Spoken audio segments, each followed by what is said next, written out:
I said, what's taking you to London? What are you doing when you are here? I have a number of meetings with my colleagues, British members of the Parliament, and also officials, politicians, and I have like two topics. Number one, we need to win, and what we need weapons. And still, yes, some weapons are coming, but we need more, especially air defense, aircrafts, long-range artillery. That is topic number one. Yes, we have a lot of successes. Like you told, we won the battle for Kharkiv. That is the second largest city.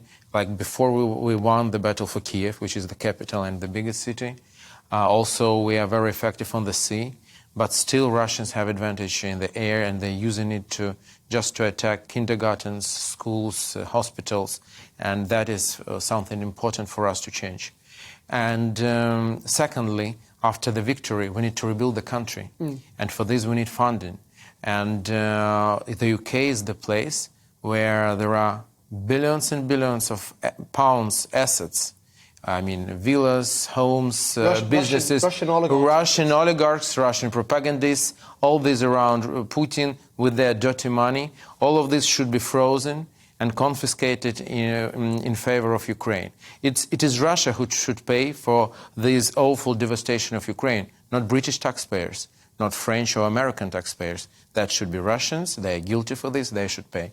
That is the second topic for me. And are you getting a good response here? Are people listening? Are we, in many ways, doing enough, do you feel?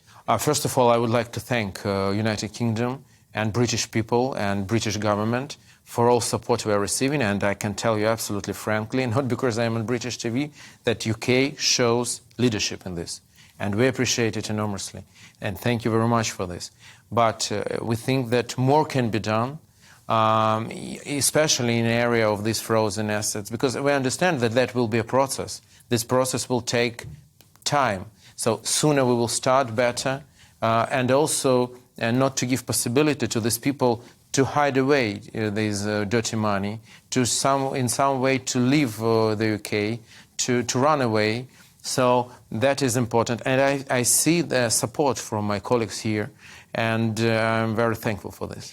Do you fear, though, that, this war, we look at it, and we're looking at pictures of it now, we feel that, it's only 11 weeks old, but in reality, it's actually 8 years old. Yes.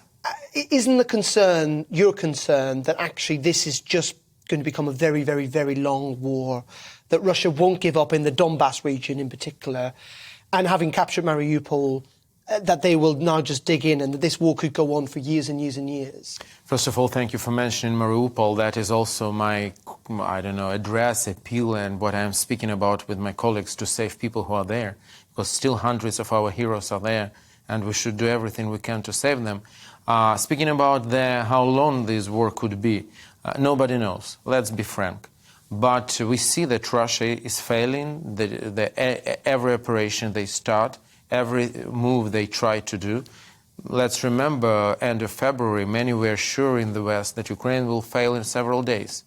But now you see that Ukraine is not only holding the ground, but is kicking them off. Really, we are now on the border near Kharkiv, and I hope that we will go further. So I believe that we can finish it quite quickly with Western weapons and Western support.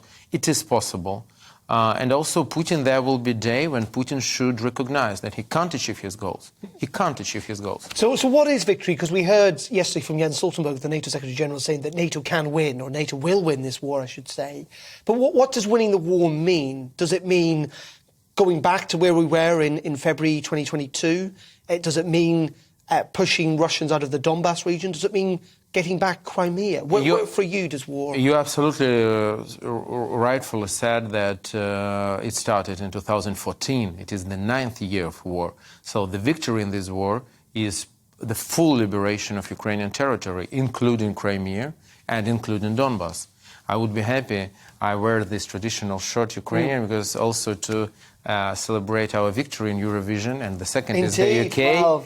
And the second is the UK, which is a very good sign. I think we should be the best two in everywhere. So, and I want that next year we would host Eurovision, now as a winner, in Ukraine and Crimea. That is what I hope, that what is I am dreaming of. But I understand that it can take time. But the final victory is the full liberation of our country. We are not going to give up any inch of our territory. But for the start, like a first stage, it should be coming back to the line before February 24, and we're ready to continue some political discussions and negotiations, but about full liberation of our country. That is how we see it, and I'm sure that will happen. The question is time.